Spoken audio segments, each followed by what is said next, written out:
Nice. Not me accidentally slipping into German. Now, we're gonna continue right away so we do not lose any time.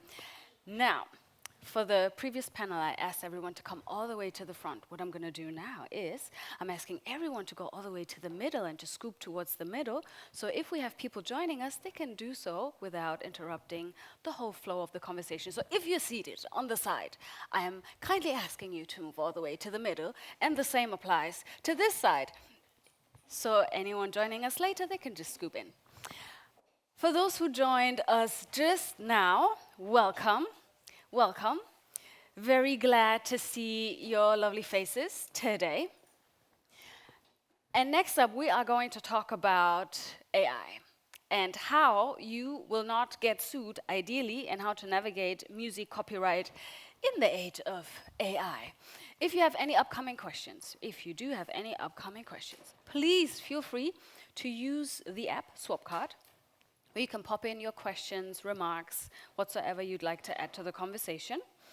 And without further ado, I would like to introduce Jay, who's going to be hosting the next panel. Please give him a warm applause. More energy, more energy, more energy. Come on. Get these hands warm. Hello, everyone. Thanks, Shannon. What can we expect for the upcoming panel? We can expect a team of experts. So we're going to ask a few questions, but let's get everybody on stage. All first right, so we can enjoy. Take it from there. Thanks. Yes, there's joining Lucy, Linda, Marcus, and Marco. Okay, so I'm going to do a quick introduction. My name is Jay Ahern. I am Chief Growth Officer at the Association for Electronic Music. We're a global trade body representing various businesses within electronic music. It's over 300 members across 40 countries. It includes publishers, CMOs like GEMA. We've also got labels, booking agents, Pioneer is also a member, and Beatport. So it's pretty diverse. Beatport represent. Alex is in the house. Okay, I'm going to let everybody introduce themselves, starting with Lucy. Hello, everyone. It's not up to me, apparently. Thank you, for starters, for spending your lunchtime around copyright. That's an unusual choice, but well done. My name's Lucy Caswell. I have the title of Chief Innovation and Government Affairs Officer. It's for a trade body representing all of entertainment retail in the UK. So 300 independent record stores through to games, video, film, and all of the, we call DSPs, music streaming services as well. I also spend the rest of my 9-day week doing licensing, so acquiring and negotiating copyrights with all kinds and shapes and sizes of digital uses of music on a global basis. Thank you. Hi, my name is Linda Stark. I'm a songwriter and I also own a small publishing company here in Berlin. I am also part of the board of Verso, which is the Songwriters Association here in Germany. Verso stands for Vereinigung Songwriter. And yeah, I think I'm the creative in this round. You are. Burn. I feel it. Hi, everybody. I'm Marcus. I'm the CEO of Cyanide, and we're a Berlin-based AI company in the field of AI tagging and music search, and we specialize on the B2B music space, so basically music sync, working together with a bunch of publishers and distributors and labels worldwide to organize their catalogs and make them more searchable. So essentially, we're an AI company that elevates, that lifts like the creative power of the actual human creation and make it more visible, and sort of like are one of the defensive lines against generative AI as well. Okay, that's it. Hello, is it working? Yes. Well, my name is Marco Erler. I'm from Hamburg. I'm a lawyer from Lausen Rechtsanwälte, representing companies from AI business and from the music business, like record labels, like aggregators, publishers, and stuff like this. And I'm advising them in the usage of copyright-protected content within the frame of AI technologies, and I've tried to use a bike today, a bicycle, and it's very warm, and I like to have the light on me. As you can see, it is warm on the stage. You look good, Marco. Okay, so for the benefit of the audience, what we've got on stage here is we've got legal, we've got AI music analysis, we have creative, we have publishing, IP, government lobbying. So this is a pretty good panel to talk about this stuff. So I want to set a couple of parameters for sort of define the semantics of this. How many people in the room are creators or artists making music? Okay, that's a pretty good cohort. How many people are working in the music business? Okay, we can talk some deep shit today as well. This is good. Okay, great. So this is important because there's kind of been an othering of the term AI. And AI is not a catch-all for like music generative AI. It can be a lot of different things. Also in the music industry, it's very helpful in the business tools sector. So this is also an important thing. So when we're talking about AI, it's like, you know, leave the sort of yellow press tabloidism at the door. This is going to go deeper into it and how it can work. Also, I think from a creator perspective, it's also pretty fun to work with generative AI as well. Linda, do you want to tell us a little bit about that in your workflow? Yes, I can. I was just talking to somebody before the session, and they were like, you know that this is live streamed and might be taped, and you have to pay attention to what you say. You get a lawyer. You know, like our topic is don't get sued, so I'm trying not to. But I actually like to work with AI, though I'm a songwriter. I mean, for some people that are in the industry or that work in music generally, they have this assumption or they're of the opinion that AI in general is bad and we shouldn't touch it. But I'm of the opinion that it is there and it's gonna be there in the future. So we have to find our personal way to deal with it and maybe to incorporate it into our creative work. It doesn't mean that it has to replace our creative work, but that it can be a part of our creative work. So when it comes to me, for example, I really like to alter my voice through AI systems, like for voice alterations, because I'm pitching a lot to Korea. And as you can already hear by my speech level voice, I have like a bit of a pushy, rough tone to it, which is good for Korean rap, but isn't too good for the soft R&B girly singing. Are you using voice swap for that? I'm using a platform called Musicfy. Okay, cool. But they're different, like different platforms. You drop your vocal in, and it gives you whatever vocal you like. You can like click on different vocal samples that are there. I mean, something typical for me would be Ariana Grande, because she has this soft that you want for the K-pop sound.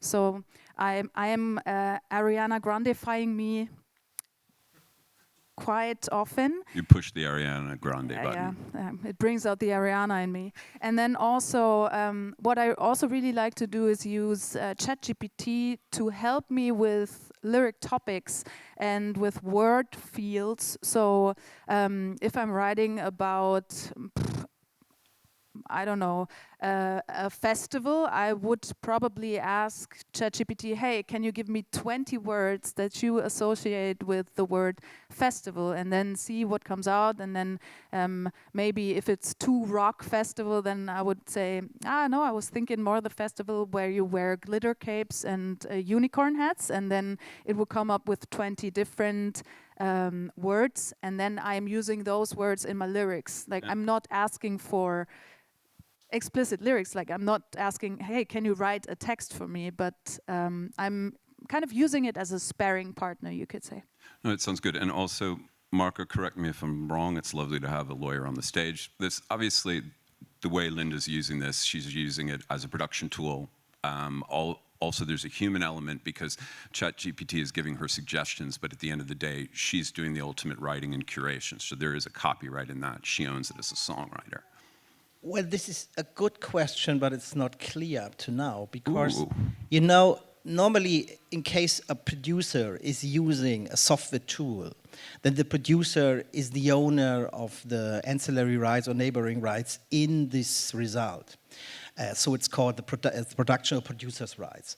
But with respect to the AI result, it is a huge question, and it's not ruled by a court whether this is copyright protected content, what is the result, or whether the AI is the owner of rights, or it's to better say it, is the producer of the rights, and a machine cannot be a copyright owner. And with respect to this, it's a very, very big question whether the AI result is copyright protected. There are possibilities, and in case you want me, I can explain it a little bit more. Yeah. For example, in case you will ask the AI system to produce a song like Knocking on Heaven's Door in Japanese language, then the AI result is copyright protected because Bob Dylan is the owner of the melody.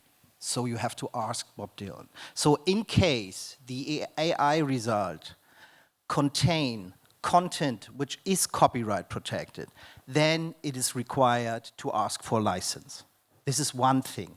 The other question is, what I said before, whether the user of an AI system could obtain the rights of the producer. This is a huge question. You can discuss it, and I think, yes, he is the owner of the AI result and has rights of the producer. So Marco, that means if the producer does the prompt, and then it's pure machine output, not any sort of curatorial extraness thrown to it, then you feel there's ownership there. No, not really. Okay. In case you use the prompt and you have a result, then the judges up to now has ruled that the AI result is not copyright protected, because solely the prompt is not enough to have the copyrights. With respect to the copyrights of an author. With respect to the producer, it could be different, as I said, but with respect to the author, solely the prompt is not the way to have a copyright. There was a case that a user of an AI system has used, I think, 200 or 600 prompts in order to have a result, and the judge said this is not sufficient because the result of an AI system, in each moment you use it, will have a different result. So you will not have the same results with the same prompt. And that's the reason why the judges say it's not under the control of the person using the AI system. And that's the reason why the judges rules, no, this is not a copyright protected content because of the prompts. Yeah. Also, I think what's worth defining as well, we're in Berlin, it's in Germany, we're in the EU. So we'll look at law from that perspective, but obviously, Lucy, you're bringing in UK perspective and also international as well, because Songtrader, who you're also working for, who also own Bandcamp, are a US company. Well, that's right. It'd be difficult to find a digital service that was geo-blocked in any way. So even if there are, where we have a conflict in so many parts of management of IP and music, is that they're under a national jurisdiction, but applied and utilised globally. Yeah, David, who's front and centre in these sort of conflations. But I think what we have here in the UK, in my UK, in terms of songwriting copyright, is that copyright is attributable only when there is a human author. It also says that only a human can have originality and creativity. You know, I think that's a whole other panel debate as technology progresses. But in terms of ownership, I think that's really relevant in the distinction that was just made there. If it is solely the prompt that is used, in other words, the output is entirely and exclusively machine generated, then currently UK law, still differently to other jurisdictions, doesn't quite capture computer generated work. However, most creators that I certainly work with use various tools to create a composition. And in the same way as it was once said, oh, you can't use a drum machine, that's not proper musicianship. All of these evolutions open the door to music making to more people.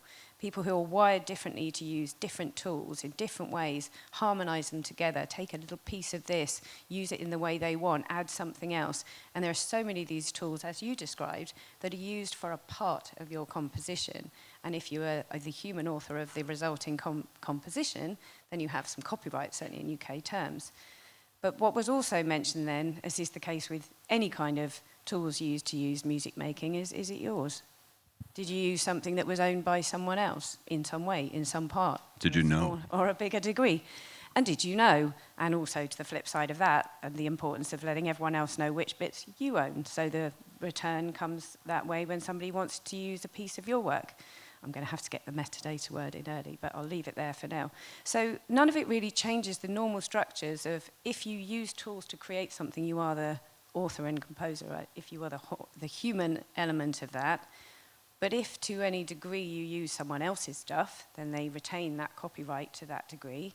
And if you didn't use a human at all, then you don't get afforded copyright. And you also don't know what the output was if you don't have a masked or a sort of massive knowledge of music. Like Gen AI output of something could give you a piece of music that you are really feeling, you incorporate it, and then all of a sudden you find out it was a piece of another song that you weren't aware of as well. That can also present issues. I think that's why we look at MRT as well as valuable in that. I think so, and what we'll go on to talk to more, and what was touched on here is there's never been anything wrong with a hive mind. You know, everyone has inspiration for music. With sync, you know, want it to sound and feel a certain way, and how do I find that?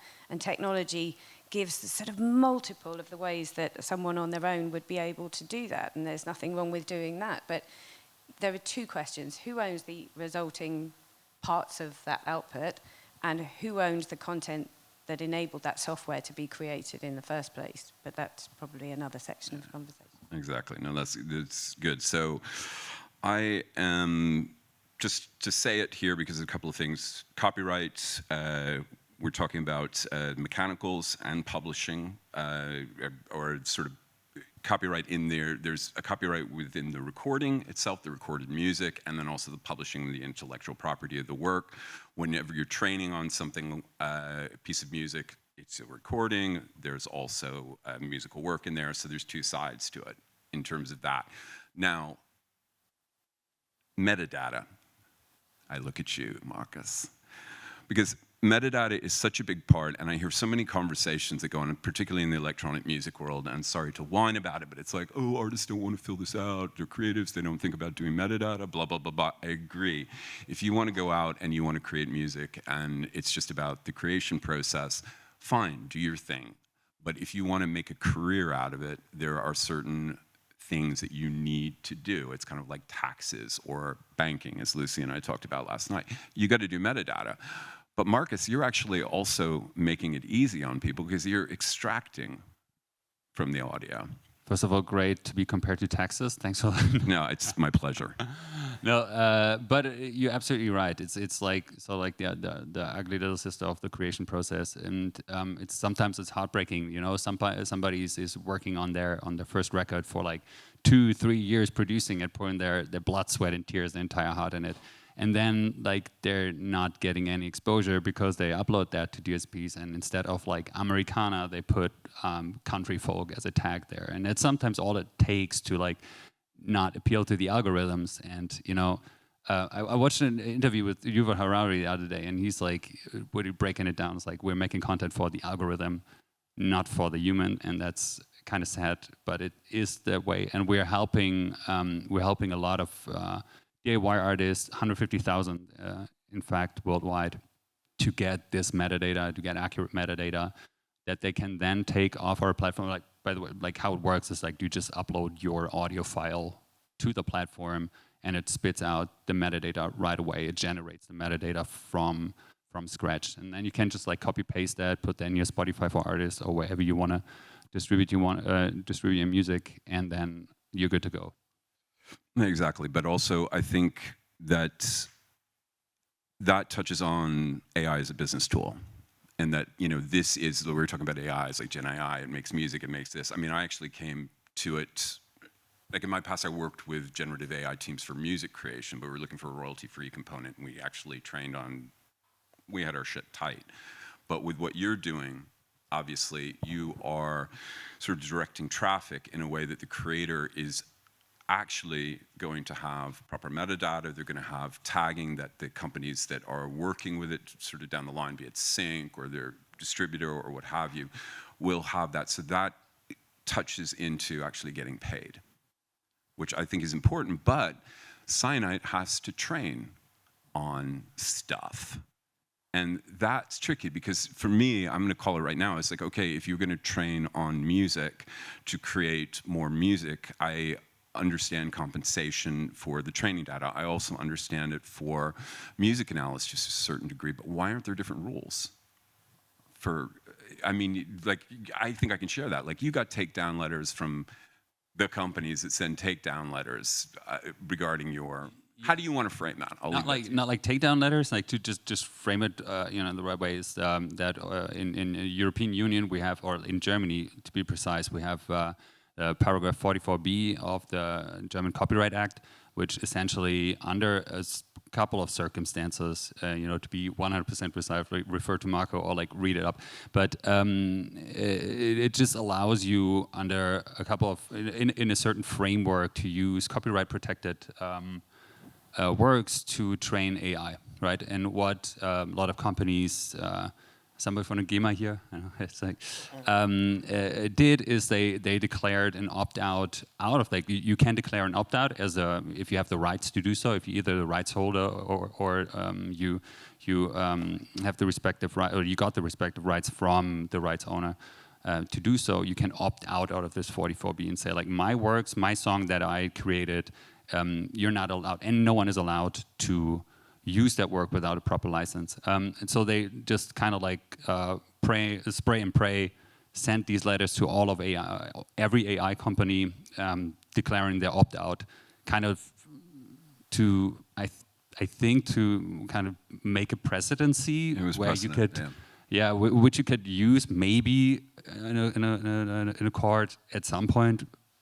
I think spray and pray was great when you said that, because they were just like, okay, you do AI, everybody stop. Right. Yeah. And I mean, we have a lot of friends and we know a lot of people at GEMA, so we just like called them up and like, hey, what the fuck? Like, what do you do here? And it's actually like, the targets are obviously other AI companies, but like, for the off chance that we might move, like no one knows that, right? I mean, we know that we won't, but for the off chance that we're going to move into generative AI, so that we have sort of the same opt-out like everybody else.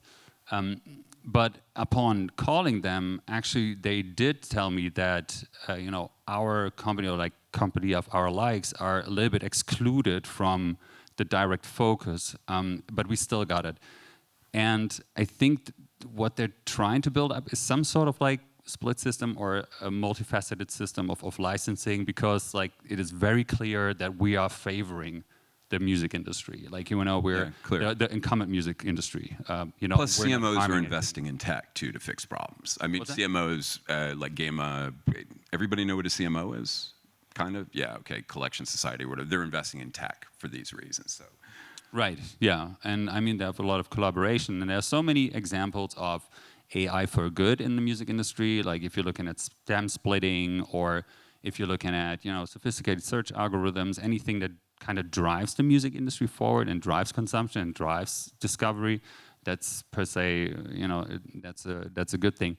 Yeah, full stop. Yeah, no, that's okay. So I want to get Linda back in this conversation, but I'm going to do it with Marco, actually. So I think I can say you were involved. Paradise AI Kitchen. We can talk about that? We can talk about that. Yeah, good. Maybe in the first stage, we should explain the different legal basis for making an AI training, maybe. A few words with respect to it. So, as Marcus said, there is maybe a legal base called 44B in the German Copyright Act, but it is not clear up to now whether this will be sufficient for AI training. This is for text and data mining. This is the wording of these legal clause, and up to now it's not clear whether text and data mining covers AI training. Because when the legislator has made the law, there was not really AI, and nobody has an idea about generative AI. The legislator said, well, okay, maybe AI is covered, but generative AI has no idea about generative AI. So at the moment, we have two opinions. Opinion one is, it is covered by text and data mining. This is 44B. And the other opinion, for example, from the initiative copyright law, said, no, it's not covered. You have to review each kind of AI system, whether this is part of the text and data mining. So nobody knows whether in the end the Supreme Courts would judge that it is covered by text and data mining and it is the legal base. In case it's not the legal base, then you have to license the right of reproduction, because the right of reproduction is required for AI training. In case it is justified by 44B, then the author has the right, as you said, to opt out and say, no, I'm not interested that my copyright protected content will be used for text and data mining, brackets, AI training. So that's the legal system. And also there's a moral rights piece in that too, in terms of the opt-out. Yes, you have to. Sorry, you have to monitor the personal rights. So in case you will use copyright protected stuff, for example, for advertising, you have to ask the owner. But in the end, it's the question whether you will recognize the content in the AI result. With respect to AI training, in case you use it as it is, not like an adaptation or a modification, it's not a problem with personal rights.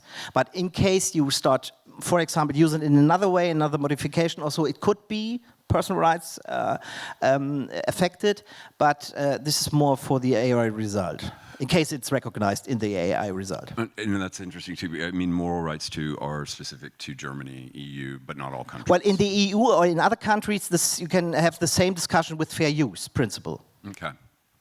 More or less. Interesting. Linda, how do you feel about your music being used for training? If you're compensated. Yeah, I think it's a difficult question, because I think if the compensation would be easy, I would probably say yes, no problem. But as we look at it now, it seems to be not so easy. And that's what kind of makes it problematic for me. On the other hand, I think every songwriter can listen to my music every day on the streaming platforms, and they are going to steal from me anyway. Yeah. Like, I am also getting inspired by the music I hear. That's human stealing. I guess it's legal in a way. Yeah. Everybody else is stealing from me, but I'm getting inspired. But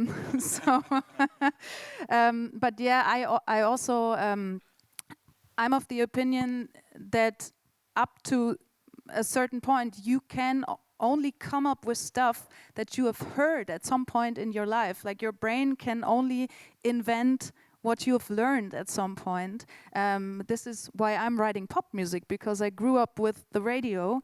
And yeah, so I think it's, if machines learn from me, it would be great if I get paid for it, as well as if it would be great if I get paid for when other writers get inspired by my stuff.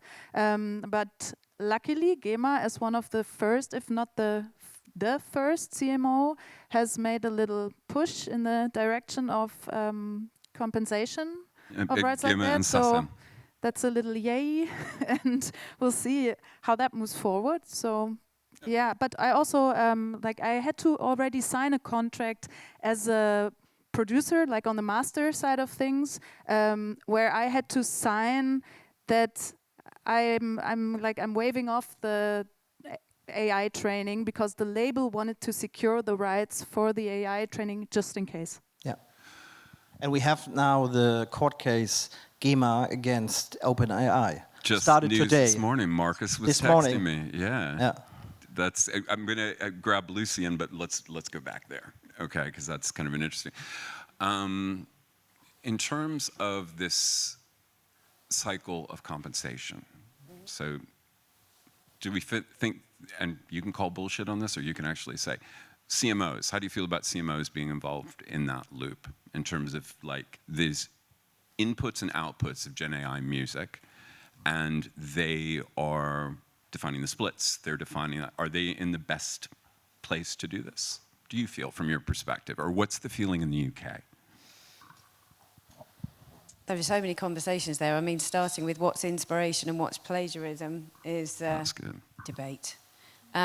Sometimes it's clearer than others. And I think that's the problem with technology done at speed and at scale and at a micro level, is that clarity. Who manages any outcome is kind of the second conversation, because to the points made earlier, in the UK, we're looking at these other jurisdictions and what they have legislated for. We're looking at the EU Act, and actually now how it's having to evolve, because typically you give people technology, they don't quite use it in the way that you thought they would. 100%. And it does other things as well. So we're in an evolutionary space in the technology. So our position is, don't regulate for obsolescence, because you're not really seeing the many, many use cases and outcomes of what very, very similar technology will do. And to your point, there is a starting point, a division of, we're going to need technology to keep up with scale, volume, accuracy, efficiency, opportunity, especially on a globalized scale, which we heard about earlier. CMOs are positioned to be able to manage a lot of data on a global scale, particularly on the many facets of songwrites, for example. If you have a machine that manages similar data, why would you not use that machine for the new purpose of that data? So I don't think there's a who should have it and who shouldn't conversation. I think it comes down to how efficient is that system and what are they managing?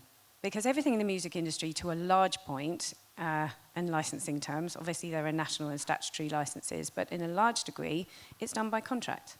And the letters that were sent by some of the rights holders didn't just say, never use my stuff. It said, never use my stuff without my permission and a nice chunk of change. So it's, let's negotiate what that new use is for. So the industry is establishing that there is a new use case here. There is a copyright. There is a copy in some cases, not always, but where there is, that's already covered. Do a license for it. Where I've done licenses for prototyping, so just training, we do fall into that, is it science and research, which is currently allowed, or is it commercial, which would be requiring of a license? There's also the temperature in the room of the music industry that says, no, I don't care. You have to come and talk to me if it's my stuff that's going to make you something good to use. I think there will be different stages of licensing, that prototyping, then a sandbox, and then a commercial exploitation, really just for the basic fact that different music is used at different stages in different ways. But we first have to define the practice before we get to managing what data is used and outcomes of that. I think that's a very eloquent answer, actually. But it's true. I mean, Marcus, from your perspective in terms of your business, that's probably also music to your ears, something that you experience. And there should be different levels in terms of, like Lucy just said, sandbox, prototyping, or full-on commercial use in terms of allowing you to train. Right. I mean, you see, you just elaborated also on the fact that for R&D purposes or research purposes, of course, there's like, fair use directives in also like in America and the Copyright Act. But yeah, I mean, like again, like kind of coming back to the fact, I think if you favor the music industry and like how it is today, like it's first of all, it's easier to obtain the license. I mean, matter of fact, for us, like we've been around for like 6 years now. So back in the days, it was much easier to obtain a license from rights holders, just on the fact that we will help them obtain their business goals easier, right? So we literally got that for free, like, you know, and that was a long time ago, and it was very specific to us, which is great because we're 100% compliant literally from the get-go, and we didn't even have to rely on 44B of the German Copyright Act. But people are getting more, like people, especially bigger rights holders, are getting savvier, right? They're getting more educated about the topic, they're getting more educated about the value, sometimes maybe even overestimating the value of their content plus metadata for training. So there's a little bit of a, weirdly, it's becoming harder. Well, they're trying it on to see what they can get away with, too. What's that? They're trying it on to see what they can get away with. Glad you said that, not me. So what? Glad you said that. No. It's a business negotiation. Sorry, Marcus, go for Yeah, it. no, it is kind of strange that it got like, instead of getting clearer from a legal perspective, it seems to be getting more and more complicated. Yeah. Yeah. And so also just to kind of, I'm going to take the tech position for a second. I mean, I come from rights holder background, et cetera, but okay, so I just, you're doing good. It's a good product. You're trying to get metadata sorted. You're trying to get creators paid. You're trying to get music noticed. And, you are domiciled here in Germany. You're dealing with laws, which Marcus is explained and can explain further on things. But you've got competitors in different countries where they don't have the same restrictions. Somebody in Singapore, for instance, Japan, the US under Trump. That's going to be a fucking nightmare. But anyway, things will change. So how do you feel competing domestically with global products? Do you feel that is there a stifling of innovation in this respect? It's kind of, it feels very strange, but like the European Union, and believe me if I say that, they're very liberal on AI directives when it comes to like this text and data mining. Like you do not, otherwise you wouldn't have the RA Suno and Udio lawsuit. Like if they had something like the 44B, but they don't. It's a little bit more blurred there. So, all of this and like the ongoing conversation actually like, it is in our favor because it keeps the competitive landscape kind of small, because the entry hurdles are humongous to just get data to train on legally. And then also if you release something and you don't have customers and you release something now, like people will immediately look at you and like, all right, yeah. What did you take, like, for your training data, and like, knock on your door.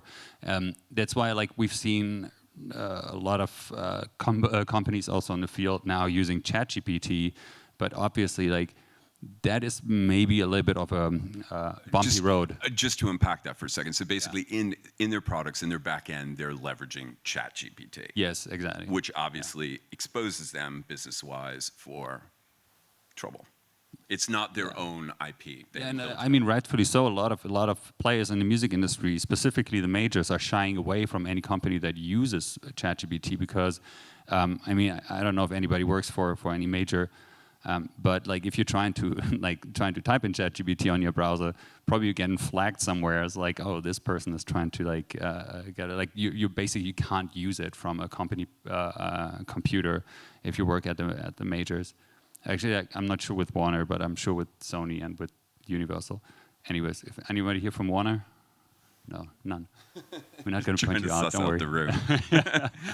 Yeah, so you cannot even use it. So like if they are working with the company working with ChatGPT or like on top of ChatGPT, that basically is a Trojan horse for them. Like, they open AI in the back door. So that does work in our favor.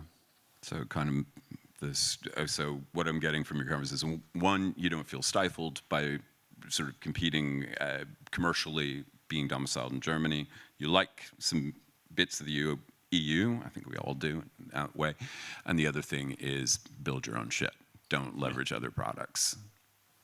Okay, that's cool. Something I want to talk about, because that was nice that you said that about Germany, because also I thought was interesting from German news, as it were, is that Paradise, which is an aggregator based here in Berlin, came up with the first sort of legal Gen AI track, as they called it. And it featured Hefbefehl and a number of artists who were in this. Everything was cleared in terms of the training data.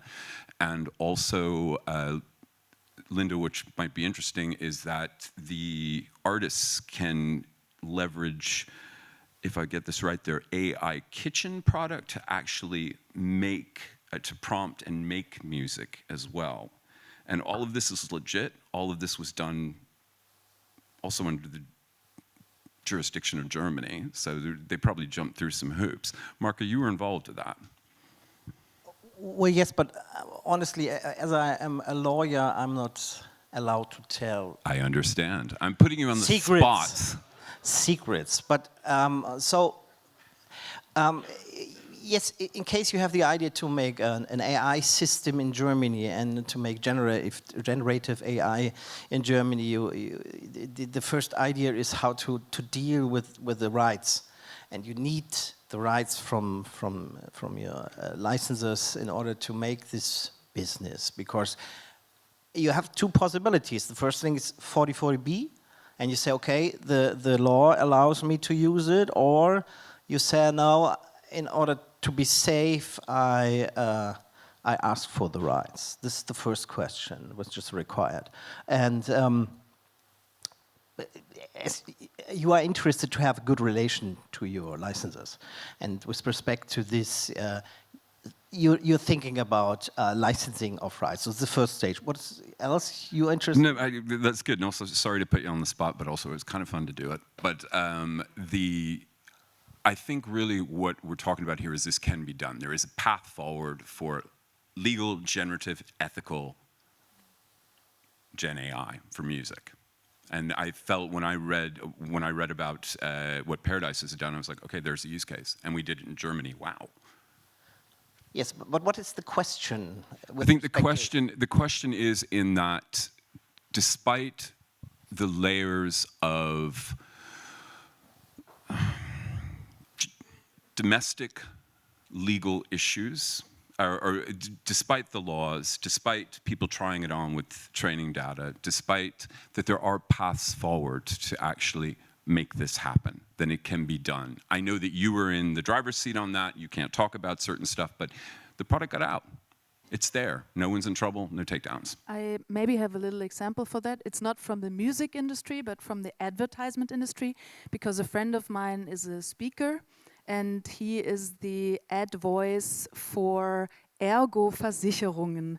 And so he's on all the TV clips, but then they said, we also need a telephone voice to answer all the calls that come in, and we want to build it on an AI system so that many, many questions can be answered by this artificial intelligence, but we want a real voice for that. So he got into a studio and recorded, I don't know, 2,000 takes of whatever different sentences, and they were not only in a insurance context, but it was also simple sentences like, I have a house in my garden, or stuff like that. Yeah, that was a sentence that makes sense, great. But yeah, just recording random sentences to train that AI for his voice, so that the iconic voice could answer the calls from the company. And that's obviously there was compensation involved. There's a product that I mentioned, Definitely, like a voice swap, where certain session musicians allow training on their voice. And it was also limited onto that company setting, so it can't travel outside the company, but it's just in this company environment. Yeah, so there's use cases. And Marco, just to circle back, I think that my question was more, are there paths forward? I think you answered that. Yes, there are paths forward.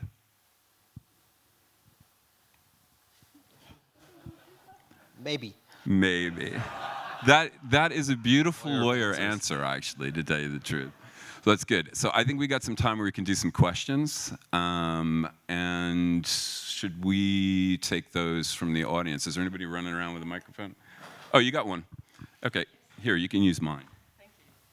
I would like to pick it up from Linda, because I happen to be the most famous AI voice. I was lending my voice to the first Siri of Apple, and I also worked for our professional organization, Verband Deutscher Sprecher, I can't translate this now, on the regulations alongside this for the future, because I was from the very first generation, a similar situation, because nothing was regulated.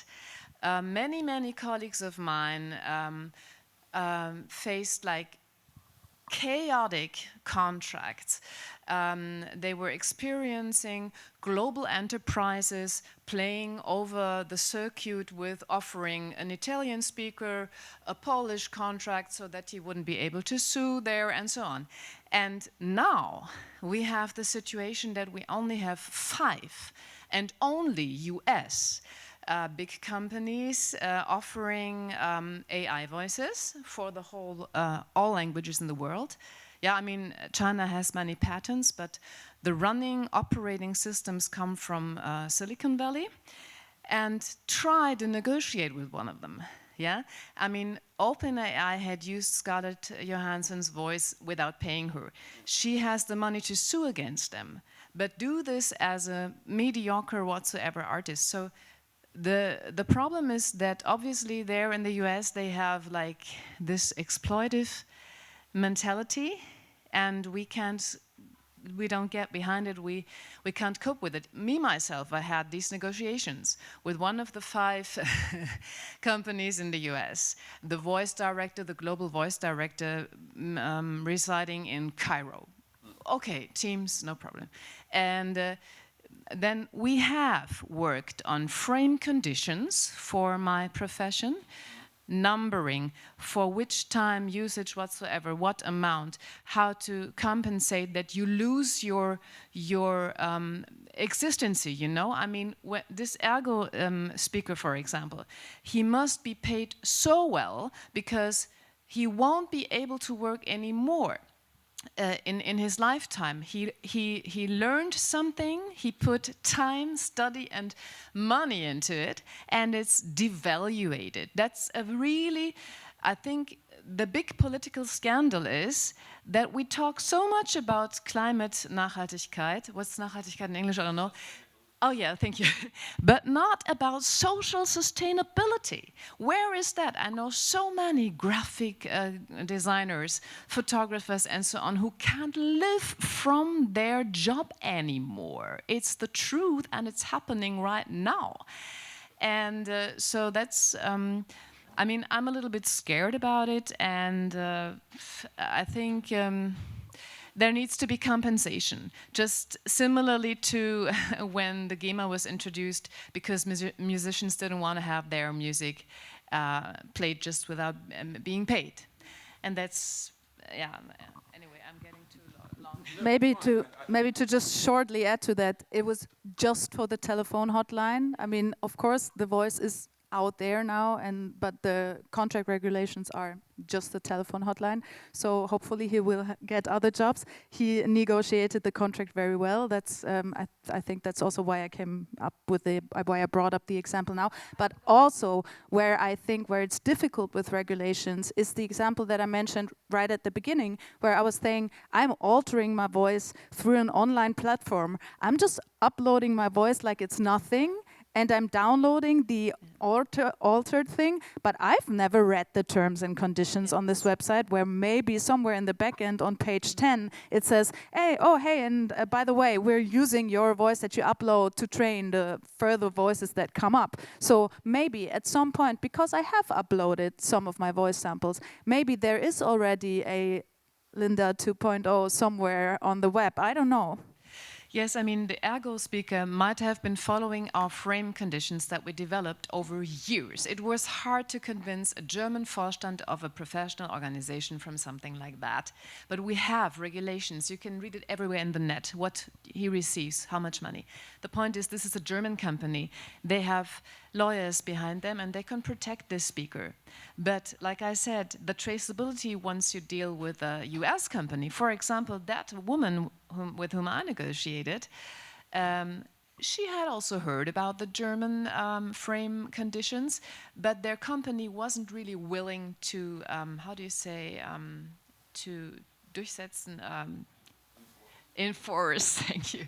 Yeah, that's the problem. So we were trying over years. We have solidified, we have been gathering with from other countries, like 40 institutions, and we're also part of the Initiative Urheberrecht meanwhile, and it needs more like this. Thank you for sharing. We need to quit it now. Okay, so we need to close the curtain on this, so I'd like to thank all of you for participating today. This was really, really fun. We're going to be around, so these wonderful people will be here too that you can ask questions. Marco, Marcus, Linda, Lucy. Thank you. Vielen Dank.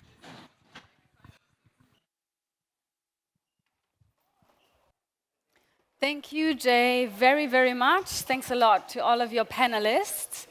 And once again, if you have any remaining questions, pop them in the swap app. If you want to stick around for the next conversation, stay comfortable. Otherwise, we're going to get changed and continue in a few minutes.